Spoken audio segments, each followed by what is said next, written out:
आज के सेशन में हम लोग सिगमंड फ्राइड के बारे में जानेंगे। सिगमंड फ्राइड के बारे में आज के सेशन में हम लोग जानेंगे।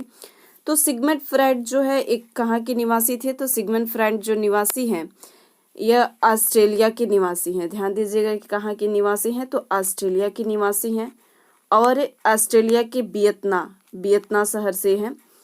और सिगमंड फ्राइड को मनोविश्लेषणात्मक सिद्धांत के जनक कहा जाता है। सिगमंड फ्राइड ने ही मनोविश्लेषणात्मक सिद्धांत जो है इन्होंने दिया है। इन्होंने मूल प्रवृत्तियों को मानव व्यवहार का निर्धारित तत्व माना है। मूल प्रवृत्तियां जो है इन्होंने मानव व्यवहार का निर्धारित तत्व इन्होंने माना है। और इन्होंने ईड, ईगो, सुपर ईगो इन्होंने दिया है। ईड, ईगो, सुपर ईगो जो है वह किससे संबंधित है? तो सिगमंड फ्राइड से संबंधित है। मन के आधार पर इन्होंने 3 भागों में इसको डिवाइड किया, ईड, ईगो, सुपर ईगो को। तो आज सिगमंड फ्राइड के बारे में हम लोग बहुत अच्छे से डिटेल्स में पढ़ेंगे, कौन कौन से इनके सिद्धांत हैं और सिगमंड फ्राइड ने मन को कितने स्तर में इन्होंने डिवाइड किया है, चेतन मन क्या होता है, अर्धचेतन और अचेतन मन जो है, इन सभी के बारे में आज हम लोग पढ़ेंगे। और आप अगर सीटेट की तैयारी करें, केबीएस के DSSS टेट हो या यूपी टेट हो, बिहार टेट हो, या आप लोग किसी भी स्टेट की तैयारी कर रहे हैं, तो सिगमंड फ्राइड जो है आप लोग के एग्जाम में जरूर देखने को मिलेंगे। और आप लोग बीएड पढ़ रहे हैं, अभी बीएड फर्स्ट सेमेस्टर में हो या सेकंड, थर्ड या फोर्थ, किसी भी सेमेस्टर में आप लोग बीएड से संबंधित आप लोग पढ़ रहे हैं, तो इसके लिए भी आप लोग के एग्जाम में जरूर आते हैं सिगमंड फ्राइड। तो आज के सेशन में हम लोग सिगमंड फ्राइड के बारे में, इनके सभी थ्योरी, जो भी आपके आज डाउट है, सभी कंसेप्ट आप लोग को आज के सेशन में क्लियर हो जाएगा सिगमंड फ्राइड के लेकर। सिगमंड फ्राइड जो है ईड, ईगो, ईड को क्या कहते हैं? इदम कहते हैं। इसको हिंदी में क्या कहते हैं? इदम कहते हैं। और ईगो को क्या कहते हैं? अहम। और सुपर ईगो जिसको परम अहम कहते हैं। ओपिडस और इलेक्ट्रा को लेकर बहुत सारे साथी को कंफ्यूज रहता है कि ओपिडस किसे कहते हैं, इलेक्ट्रा जो है किसे कहते हैं। तो आज के सेशन में आपके सभी डाउट, जो भी आप लोग के डाउट है सिगमंड फ्राइड के लेकर, आप लोग का क्लियर हो जाएगा। मैं संध्या आप सभी के स्वागत करती हूँ स्टडी करिकुलम में। अभी तक आपने इस चैनल को सब्सक्राइब नहीं किए हैं तो चैनल को आप लोग सब्सक्राइब जरूर कर लीजिए कि जब भी क्लास अपलोड हो तो आपके पास नोटिफिकेशन जो है पहुंच जाए। तो चलिए सेशन की ओर हम लोग बढ़ते हैं और सिगमंड फ्राइड के मनोविश्लेषणात्मक सिद्धांत के एक एक करके सभी के बारे में पूरे अच्छे से डिटेल्स में हम लोग पढ़ते हैं। जो आप लोग इन सभी को लेकर कंफ्यूज थे, तो आज जो है आप लोग का सभी डाउट क्लियर हो जाएगा। मैं पूरा कोशिश करती हूँ कि एक एक क्लास में आप लोग को सभी कंसेप्ट जो है क्लियर हो जाए। सिगमंड फ्राइड ने मन के 3 स्तर में इन्होंने 3 स्तर दिए हैं। मन के 3 स्तर इन्होंने बनाए हैं। कौन कौन सा स्तर जो है? चेतन मन, अर्धचेतन मन और अचेतन मन। ध्यान दीजिएगा कौन कौन सा? तो चेतन मन, अर्धचेतन मन और अचेतन मन। इन्होंने 3 स्तर इन्होंने दिए हैं। चेतन मन जो होता है वो 10% होता है और अचेतन मन जो होता है वो 90% होता है। तो चेतन मन क्या है? चेतन मन है वो मन वर्तमान से संबंधित है। और अर्धचेतन मन जो है ऐसा मन जिसमें याद होते हुए भी याद न आए, याद होते हुए भी याद ना हो, और जब ज्यादा जोर दिया जाए तो याद हो जाता है, और दिमाग पर ज्यादा जोर दिया जाए तो याद आ जाता है। तो उसको क्या कहते हैं? अर्धचेतन मन कहते हैं। और अचेतन मन किसे कहते हैं? तो जो मन चेतना में नहीं होता, जो मन जो है चेतना में ना हो, और यह दुखी होता है, दंभित इच्छाओं का भंडार होता है, और इसमें दंभित इच्छाओं का भंडार होता है। मन के आधार पर फ्राइड ने व्यक्तित्व को 3 वर्गों में बांटा है। यहाँ पर ध्यान दीजिएगा किसको? तो व्यक्तित्व को 3 भागों में बांटा है। वो कौन कौन सा है? तो ईड, ईगो, परम, सुपर ईगो, जो हम लोग देख रहे थे, ईड, ईगो और सुपर ईगो। ईड, ईगो और सुपर ईगो 3 भागों में इन्होंने बांटे थे। तो ईड किसको, जिसके हम लोग इदम कहते हैं हिंदी में, क्या क्या होता है? तो इसमें सुखवादी सिद्धांत पर आधारित होता है। ईड जो होता है इदम सुखवादी सिद्धांत पर आधारित होता है। यह अचेतन मन से जुड़ा हुआ होता है। और अचेतन मन जो है, अचेतन मन जो हम लोग अभी पढ़े, अचेतन मन उससे जुड़ा हुआ होता है। और काम प्रवृत्ति सबसे बड़ा सुख है, और इसमें काम प्रवृत्ति जो है सबसे बड़ा सुख है। इदम पार्श्विक प्रवृत्ति से जुड़ा है, और इदम जो है यह पार्श्विक प्रवृत्ति से जुड़ा हुआ है। ध्यान दीजिएगा कि पार्श्विक प्रवृत्ति से यह जुड़ा हुआ है। इड ईगो अहम द्वारा नियंत्रित होता है, और इड ईगो जो है अहम द्वारा इसको नियंत्रित किया जाता है।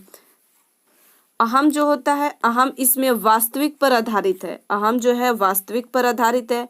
यह अर्ध चेतन मन से जुड़ा है, और ये किससे जुड़ा है तो अर्ध चेतन मन से जुड़ा हुआ है। इसमें उचित अनुचित का ज्ञान होता है। यह मानवतावादी से संबंधित होता है। ध्यान दीजिएगा, आपके एग्जाम में पूछता है कि उचित और अनुचित का ज्ञान किस में होता है, तो अहम में होता है, ईगो में होता है। उचित और अनुचित का इसमें ज्ञान रहता है। यह मानवतावादी से भी संबंधित है।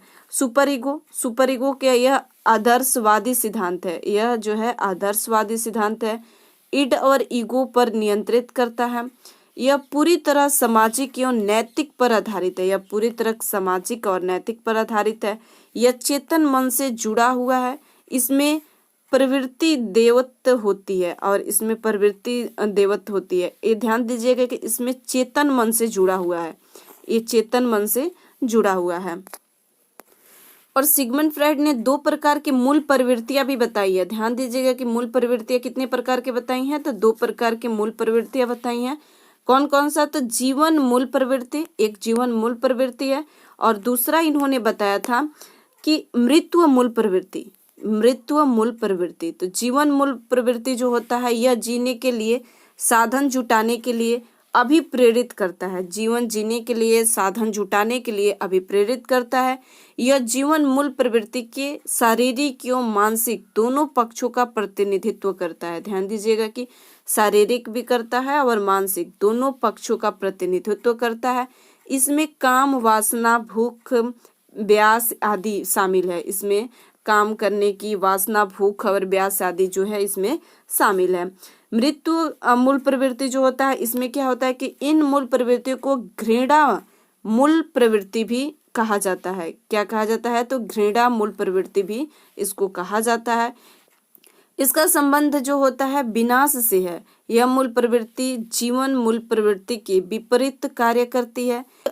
इसमें व्यक्ति आक्रामक एवं विध्वंसक कार्य कर सकता है। ने थेनाटोस कहा है मृत्यु मूल प्रवृत्ति। ध्यान दीजिएगा कि कितने प्रवृत्ति दिए हैं इन्होंने, तो 2 प्रकार के दिए हैं मूल प्रवृत्तियां। एक होता है जीवन मूल प्रवृत्ति और एक होता है मृत्यु मूल प्रवृत्ति।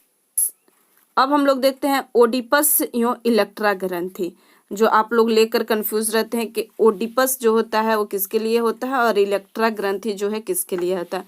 तो ये दोनों जो है सिगमंड फ्राइड ने दिए हैं। ये लड़कों में ओडिपस जो होता है, ओडिपस ग्रंथि जो होता है, ये लड़कों में होने वाले ओडिपस ग्रंथि होने के कारण अपनी माता या माँ से अधिक प्यार करते हैं। बच्चे जो है, लड़के जो होते हैं वो अपने माता से अधिक प्यार करते हैं ओडिपस ग्रंथि के कारण। किस ग्रंथि के कारण, तो ओडिपस ग्रंथि के कारण। और लड़कियां जो हैं अपने पिता से ज्यादा प्यार करती हैं किसके ग्रंथि के कारण, तो इलेक्ट्रा ग्रंथि के कारण। किस ग्रंथि के कारण, तो इलेक्ट्रा ग्रंथि के कारण। ये दोनों पॉइंट आप लोग ध्यान दीजिएगा। इलेक्ट्रा ग्रंथि किससे संबंधित है, तो लड़कियों से, और ओडिपस जो है वो लड़कों से संबंधित है। नेक्स्ट है कि मन की तुलना जो है बर्फ से। सिगमंड फ्राइड जो है मन की तुलना जो है बर्फ से किए हैं। फ्राइड ने मन की तुलना बर्फ से की है। जैसे बर्फ को अगर पानी में डालते हैं तो उसका 90% भाग जो है पानी में तथा 10% भाग जो है बाहर रहता है। 90% जो है वो पानी में रहता है, 10% जो है भाग वह बाहर रहता है। जैसे कि अभी हमने अचेतन मन पढ़े हैं और चेतन मन पढ़े हैं। तो अचेतन जो है 90% अंदर की ओर रहता है और चेतन जो है 10% ऊपर की ओर रहता है। तुलना जो किया है वो बर्फ से किया है कि बर्फ जब पानी में डाला जाता है तो 90% भाग जो है अंदर की ओर होता है और 10% भाग जो है वो बाहर की ओर होता है। चेतन और अर्ध चेतन के बीच जो है होता है वह अर्ध चेतन होता है। यह भी ध्यान दीजिएगा, अभी हमने इसके बारे में पढ़े हैं, तो अर्ध चेतन होता है। फ्रायड के व्यक्तित्व संबंधी विचारों को मनोलैंगिक विकास का सिद्धांत भी कहा जाता है।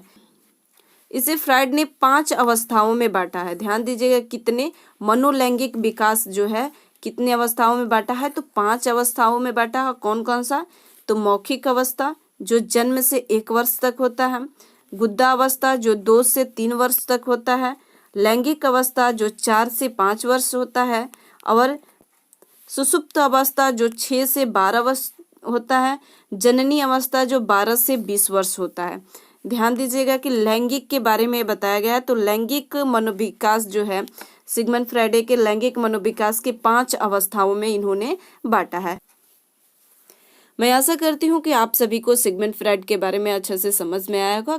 अगर आप लोग को क्लास अच्छा लगा तो प्लीज़ लाइक जरूर करिए, दोस्तों के बीच भी शेयर करिए, और साथ ही साथ चैनल को सब्सक्राइब जरूर करिए। और इस टॉपिक के रिलेटेड आप लोग को जो भी डाउट है कमेंट सेक्शन में आप लोग कमेंट कर सकते हैं। मिलते हैं अब हम लोग नेक्स्ट सेशन में। Thank you.